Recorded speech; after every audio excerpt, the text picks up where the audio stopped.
Over 80 days have passed since Nancy Guthrie disappeared from her home. Today, the Federal Bureau of Investigation shifts its primary analytical focus away from the masked face captured on the residential security footage. The initial stages of the investigation centered entirely on identifying the armed intruder standing on the Catalina foothills porch.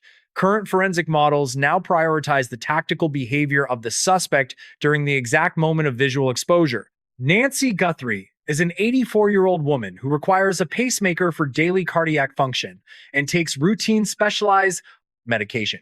She experiences documented mobility limitations that severely restrict her physical movements without significant assistance. The preserved security feed demonstrates a male suspect of average height and build approaching the front door of the property. This suspect is carrying a 25-liter Ozark Trail backpack and wears comprehensive facial concealment gear along with a visible weapon.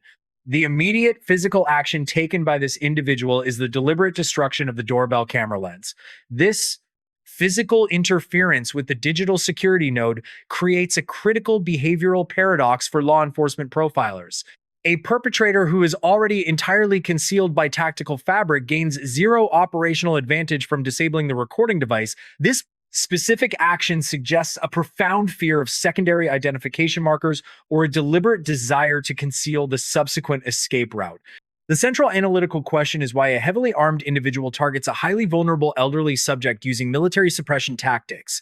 The physical presence of a high-capacity backpack indicates preparation for physical containment and rapid transport rather than standard property theft. The visual data thoroughly contradicts the typical behavioral profile of a random residential burglary in the Pima County jurisdiction. The suspect demonstrates a clear understanding of the camera field of view and the exact geometric angle of approach required to minimize digital exposure. This level of tactical awareness implies a sustained period of prior surveillance or a pre-existing understanding of the property layout and blind spots. The Federal Task Force is currently processing the remaining digital telemetry from the surrounding neighborhood network nodes to track potential vehicular movement. The physical evidence collected at the threshold of the residence suggests a rapid and highly coordinated physical extraction of the victim. The total lack of secondary security breaches at the rear of the property confirms the front door was the primary operational point of ingress and egress.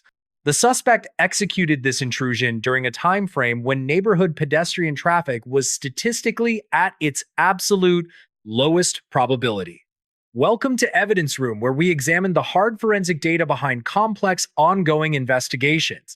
Subscribe to the channel and join the analytical discussion below as we break down the severe chronological discrepancies of the Guthrie case. The critical first step in analyzing this ongoing investigation requires establishing the precise temporal sequence before the primary security network failed. The timeline begins with the final confirmed visual verification of the victim prior to the nocturnal breach. The documented chronological record begins at 9:50 in the evening on January 31st. Tommaso Cioni drove his relative Nancy Guthrie back to her primary residence following a routine family gathering. The official police report confirms Cioni was the last known individual to see the victim secure inside the property boundaries. The digital security system registered the front door closing and locking at exactly 9:54 that night. The critical disruption occurred during the early morning hours of February 1st, when the unknown masked suspect breached the front porch perimeter. The absence of the victim was not noted until the following morning during a scheduled virtual religious service broadcast. Nancy Guthrie did not log into the online church platform at her customary time of attendance. Family members arrived at the residence to perform a physical welfare check at exactly 11 in the morning. They immediately discovered the physically damaged doorbell camera in an entirely unresponsive residence. The family initiated formal contact with the Pima County authorities at exactly 12 in the afternoon. Responding patrol units initially processed the scene under standard missing person protocols due to the advanced age and medical vulnerability of the resident. The discovery of specific physical anomalies at the primary point of entry forced a rapid escalation of the law enforcement response framework. The Pima County Sheriff officially elevated the operational status from a standard search and rescue effort to a formal criminal investigation by February 2nd.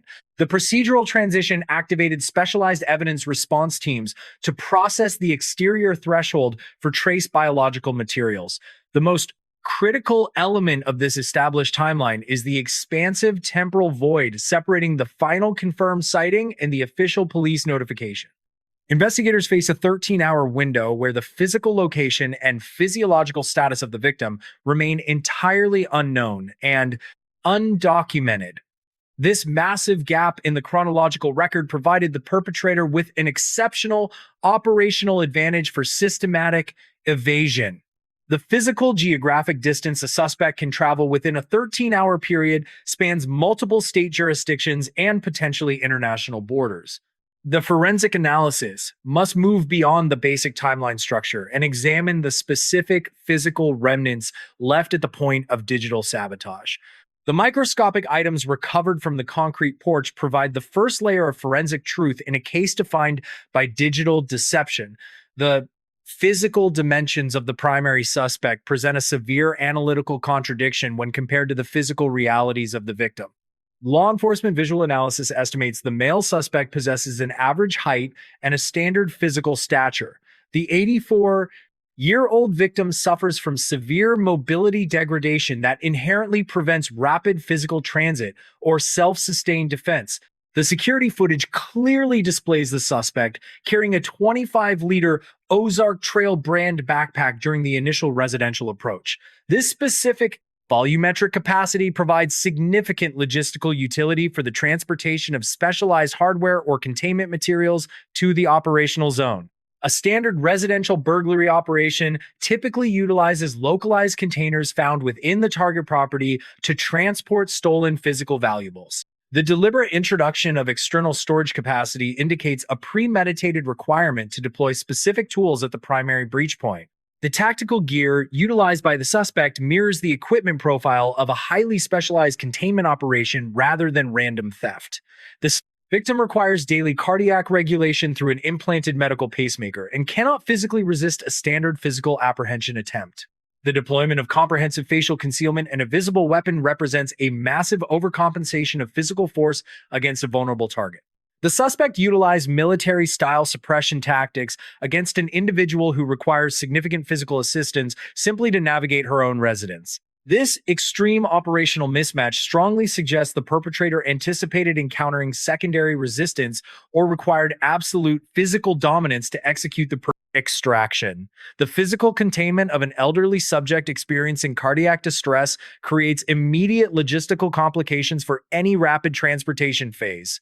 The perpetrator would need to physically carry the victim or deploy specialized transportation equipment to remove her from the primary structure.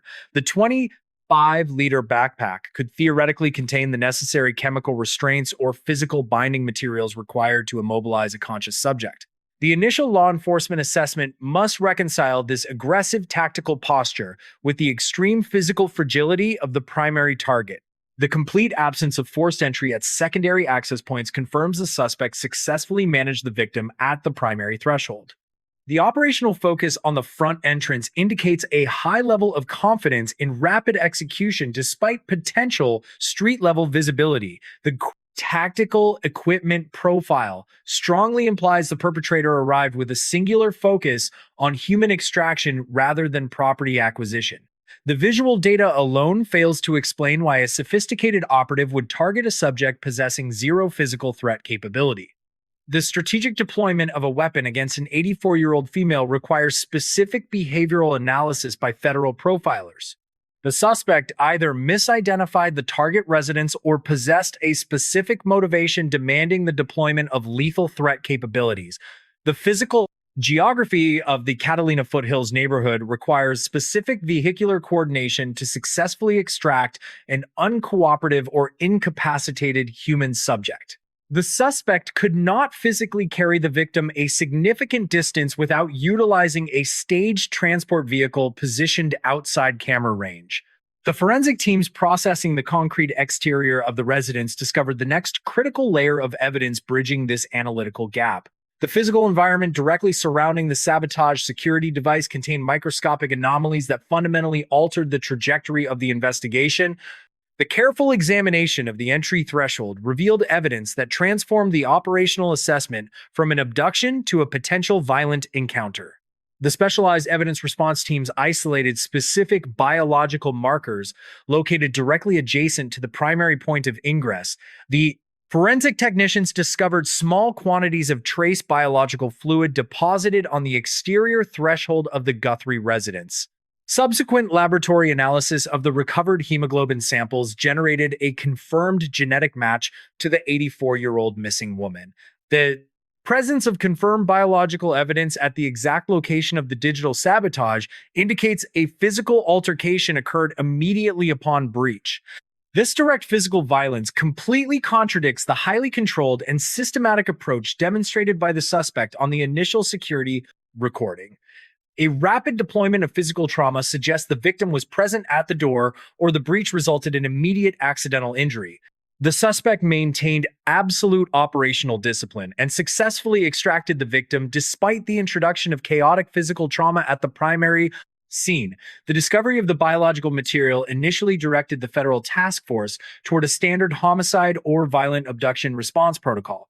The trajectory of the investigation experienced a massive forensic pivot with the sudden introduction of targeted digital communications. The family of the victim received multiple specialized extortion demands utilizing encrypted communication channels shortly after the initial disappearance was reported. The perpetrator demanded specific financial compensation routed through decentralized cryptocurrency networks rather than traditional fiat monetary transfer systems. This advanced digital extortion methodology represents a severe escalation in the operational sophistication of the unknown suspect. The deployment of anonymous blockchain transactions ensures law enforcement cannot easily trace the final destination of the extorted financial resources. The intersection of physical violence at the residential threshold and highly technical digital extortion creates a deeply conflicting psychological profile. A perpetrator sophisticated enough to manipulate cryptocurrency networks and encrypted routing protocols rarely engages in direct physical violence against elderly targets. The fundamental premise of any successful ransom operation relies entirely on demonstrating the physical viability of the captive subject to the family. The perpetrators must provide verifiable proof of life to incentivize the target family to execute the demanded financial digital transfers. The federal authorities confirmed the deadlines established within the initial digital communications have officially expired without any financial compliance. The suspect has maintained absolute operational silence since transmitting the final cryptocurrency transfer requirements to the target family network. The complete absence of further communication and the failure to provide any evidence of survival severely undermines the primary extortion hypothesis. The digital ransom notes operate as a potential forensic countermeasure designed to divert federal resources toward complex financial network analysis. The deployment of cryptocurrency demands requires specialized cybercrime units to trace blockchain ledgers, which consumes massive amounts of investigative time. The physical evidence of blood at the scene heavily contrasts with the clean digital nature of the subsequent financial demands. The critical analytical question now dominates the federal task force briefings and the public discourse surrounding the ongoing investigation. If the primary objective was financial extortion through digital networks, why does the physical evidence suggest a lethal or injurious initial encounter? Why would a highly organized digital extortionist abandon the communication protocols immediately after the financial deadlines expired without securing the funds?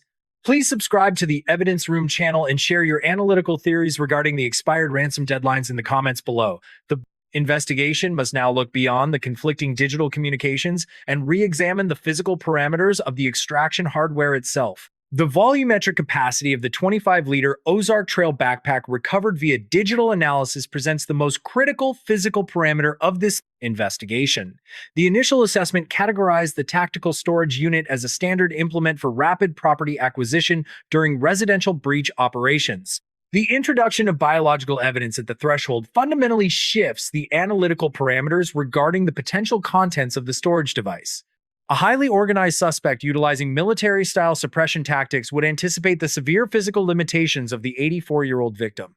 The immediate physical trauma indicated by the hemoglobin samples suggests the victim may have experienced rapid incapacitation at the primary access point. The backpack volume provides precisely enough internal dimension to transport specialized physical containment materials specifically designed for human subjugation. Former federal profiling experts suggest the internal storage capacity was utilized for rapid deployment of a chemical restraint or comprehensive facial covering. The immediate application of a hood or mask over the victim prevents any visual identification of the transport vehicle or the primary suspect. A perpetrator operating within a familiar residential environment must prevent the victim from recognizing the specific escape route or secondary operational locations. The tactical deployment of a sensory deprivation device immediately upon breach neutralizes the primary threat of future witness identification during potential prosecution. The physical execution of this rapid blinding maneuver potentially explains the sudden chaotic presence of biological material on the exterior threshold. The victim likely experienced extreme physical disorientation and subsequent injury during the aggressive application of the visual containment device. The sophisticated digital demands utilizing decentralized cryptocurrency networks stand in direct contradiction to this brutal physical methodology deployed at the scene. The financial extortion hypothesis requires a carefully maintained captive subject capable of generating verifiable proof of life for the family network. The aggressive physical trauma at the entry point heavily implies the suspect prioritize immediate neutralization over the long-term viability of the captive. The specialized cybercrime units within the federal task force continue tracing the initial digital communication nodes originating the cryptocurrency demands. The current blockchain analysis indicates the digital demands were generated using advanced routing protocols that obscure the geographical origin of the transmission. This level of digital anonymity strongly supports the theory that the extortion attempts function as a sophisticated diversionary tactic. A perpetrator focused on pure financial gain would likely maintain active communication channels to negotiate alternative payment structures or revise deadlines. The absolute digital silence following the expiration of the primary transfer window indicates the financial component was never the primary operational objective.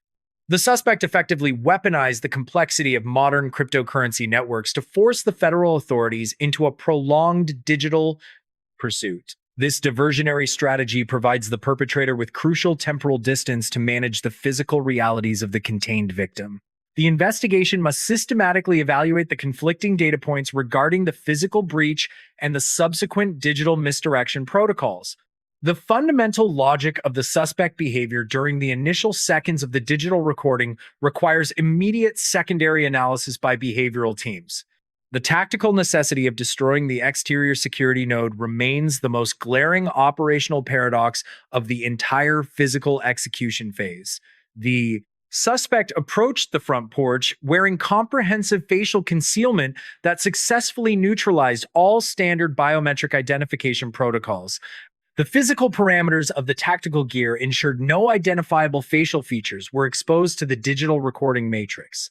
The suspect still prioritized the deliberate physical destruction of the camera lens immediately upon entering the primary operational zone. This aggressive physical action against the security device generates massive auditory noise and significantly increases the duration of exterior exposure. A perpetrator who successfully obscures their facial identity requires no secondary physical intervention against the digital recording hardware. The deliberate destruction of the camera suggests the suspect possessed a profound fear regarding specific secondary identification markers beyond facial recognition. The digital matrix could potentially capture a specific gait anomaly or a uniquely identifiable pattern on the tactical clothing during the approach phase. The immediate destruction also guarantees the security node cannot document the subsequent extraction phase or the specific transport methodology utilized. The camera would inevitably record the physical condition of the victim during the removal process and potentially capture the waiting transport vehicle. The suspect understood the technical limitations of the hardware and knew physical destruction was required to secure the complete egress timeline. This tactical awareness demands a comprehensive understanding of the specific field of view generated by the residential security network. The perpetrator either conducted extensive physical reconnaissance prior to the operation or possessed intimate knowledge of the property layout. The ability to navigate the exterior blind spots and identify the primary digital threat indicates a significant level of pre-existing familiarity. The massive temporal void spanning from 9:50 at night until 11 the following morning provided a critical operational window. The suspect likely utilized a portion of this 13-hour gap to secure a tactical position within the immediate perimeter of the residence. The physical execution of the breach occurred during the precise hours when neighborhood activity approaches absolute zero statistical probability. This systematic approach heavily contradicts the chaotic biological evidence discovered at the primary point of physical contact. The violent altercation at the door disrupts the narrative of a flawlessly executed extraction operation managed by a tactical professional. The Prakan suspect likely encountered an unexpected variable during the initial breach sequence that required immediate and physically aggressive neutralization. The victim may have approached the door unexpectedly, or the primary physical restraint mechanism failed to operate within optimal parameters. The suspect adapted to the sudden physical chaos and successfully extracted the target despite the introduction of the biological evidence. The digital communications demanding cryptocurrency transfers arrived shortly after the physical execution phase concluded. The suspect managed a violently chaotic physical extraction and immediately transitioned to executing a highly technical digital extortion protocol. This extreme variance in operational methodology presents a significant challenge for federal profilers attempting to establish a cohesive behavioral baseline. The tactical physical violence at the scene and the sophisticated digital evasion tactics represent two entirely separate categories of criminal expertise. The task force must determine if they are hunting a singular, highly adaptable suspect or a coordinated operational unit with divided responsibilities.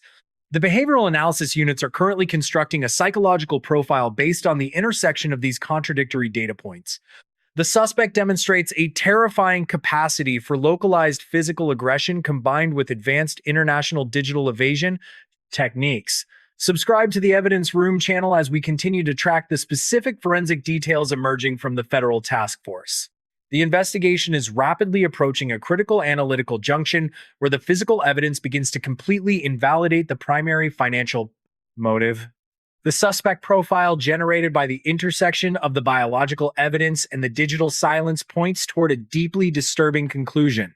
The federal behavioral analysis units currently prioritize a specific psychological profile based on the available geographical and temporal data. The precise execution of the residential breach required intimate knowledge of the structural vulnerabilities present at the target location. The suspect successfully navigated multiple security blind spots before directly engaging the primary recording device on the front porch. This level of tactical environmental awareness strongly suggests the perpetrator possessed significant prior exposure to the physical property layout. The intersection of the digital extortion diversion and the targeted physical extraction indicates a highly personalized operational objective. The suspect understood the specific medical requirements and extreme physical limitations of the 84-year-old primary target. A random residential intruder would lack the specific tactical preparation required to rapidly contain an elderly subject experiencing cardiac distress. The deployment of the 25-liter transport capacity indicates the perpetrator anticipated the exact logistical requirements of the extraction. The behavioral profile suggests the suspect possessed detailed knowledge of the daily schedule maintained by the target and her extended network. The massive 13-hour temporal void between the final confirmed visual verification and the police notification provided maximum operational security. The suspect knew the exact window of opportunity when the residence would remain entirely undisturbed by external family checks. The sudden deployment of cryptocurrency extortion demands functions as a highly calculated psychological manipulation directed at the investigating authorities. The digital ransom strategy successfully diverted massive federal cyber resources away from the immediate geographical vicinity of the physical breach. The total absence of proof of life documentation following the expired financial deadlines heavily reinforces the diversionary hypothesis. The suspect utilized the language of financial extortion to camouflage a highly targeted and potentially personal physical extraction operation. The behavioral analysts note that perpetrators demonstrating this level of operational familiarity often belong to the extended social or familial network. The investigation must carefully evaluate the statements and physical movements of all individuals possessing pre-existing knowledge of the residential security parameters. The individual who dropped the victim at the residence at 9:50 that evening represents the final verifiable chronological data point. The authorities continue to systematically verify the subsequent geographical movements and digital communications of all individuals within the immediate victim network. The chilling reality remains that the perpetrator utilized intimate knowledge of the victim to execute a flawless physical disappearance. The tactical utilization of familiar routines and predictable schedules transformed a standard suburban residence into an optimal extraction environment. We invite our viewers to analyze this behavioral familiarity hypothesis in the comment section below. Do you believe the digital extortion demands represent a sophisticated diversion created by someone with pre-existing access to the victim? The federal task force must now confront the agonizing operational reality of an investigation lacking any active digital or physical leads. The suspect successfully manipulated both the physical crime scene and the digital communication networks to establish total operational dominance. The current operational status of the Guthrie investigation offers no immediate resolution for the local community or the federal authorities. The primary geographical search grids established around the Catalina Foothills neighborhood have yielded zero secondary physical evidence markers. The 84-year-old victim remains entirely unaccounted for more than 80 days after the initial security network breach. The Federal Law Enforcement Task Force continues to actively process the massive volume of digital data generated during the extortion phase. However, the investigation is not frozen because specialized digital forensic units are currently decrypting regional network nodes surrounding the residents. The Cybercrime Division continues to analyze the specific blockchain routing protocols utilized to transmit the initial cryptocurrency demands. The technical experts hope to identify a digital anomaly that might reveal the geographic origin of the encrypted extortion communication. The physical biological evidence recovered from the entry threshold remains the only verified physical connection to the missing victim. The specialized laboratory analysis of the hemoglobin samples continues as technicians attempt to isolate any secondary genetic profiles within the matrix. The severe lack of active physical leads forces the investigators to continuously reevaluate the fundamental assumptions of the initial breach timeline. Two critical analytical questions remain entirely unanswered as the federal task force enters the third month of continuous operation. What specific logistical methodology did the suspect utilize to transport an incapacitated 84-year-old subject out of the primary zone? The suspect required a secure transport vehicle positioned outside the residential camera network to successfully complete the rapid extraction phase. How does a highly sophisticated perpetrator maintain absolute physical and digital silence after executing such a complex and violent operational sequence? The suspect demonstrated exceptional tactical discipline by completely abandoning the digital extortion strategy once the primary financial deadlines expired. The investigation currently exists in a state of suspended animation between the initial violent breach and the silent digital aftermath. The federal authorities maintain a dedicated tip line for any individuals possessing information regarding the 25-liter tactical backpack. The community must remain highly vigilant regarding any sudden behavioral changes observed in individuals possessing advanced digital routing capabilities. The task force requires a singular operational mistake from a suspect who has demonstrated terrifying levels of tactical and digital discipline. The ongoing search efforts are fundamentally constrained by the severe medical vulnerability of the primary target. The victim requires daily administration of specialized cardiac medication to maintain basic physiological function following the pacemaker implantation. The passage of over 80 days without verifiable access to these required medical resources creates a deeply ominous operational reality. A highly organized tactical suspect remains active within the community, while a vulnerable woman remains separated from her required medical Infrastructure. The physical disappearance of Nancy Guthrie exposes a severe structural vulnerability in modern civilian security applications. Many residential property owners fundamentally misunderstand the operational limitations inherent to consumer-grade digital recording devices. A standard doorbell camera provides excellent documentation of casual neighborhood visitors or amateur property theft attempts. These commercial systems offer virtually zero tactical defense against a prepared operative utilizing comprehensive biometric concealment and localized destruction techniques. The hardware creates a false sense of geographical security that actively discourages the implementation of secondary physical access barriers. The reliance on digital networks for physical safety fundamentally alters the investigative response timeline during critical abduction scenarios. Investigators spend crucial hours processing corrupted video files instead of immediately deploying localized physical tracking parameters. A prepared suspect understands these standard police protocols and actively generates digital noise to cover their physical escape route. The deliberate sabotage of the visual recording matrix guarantees that digital forensics will dominate the initial law enforcement strategy. This case teaches us that advanced home security requires a layered approach, combining digital surveillance with reinforced physical entry barriers. The tactical reality remains that digital nodes only record an event rather than actively preventing the targeted physical intrusion.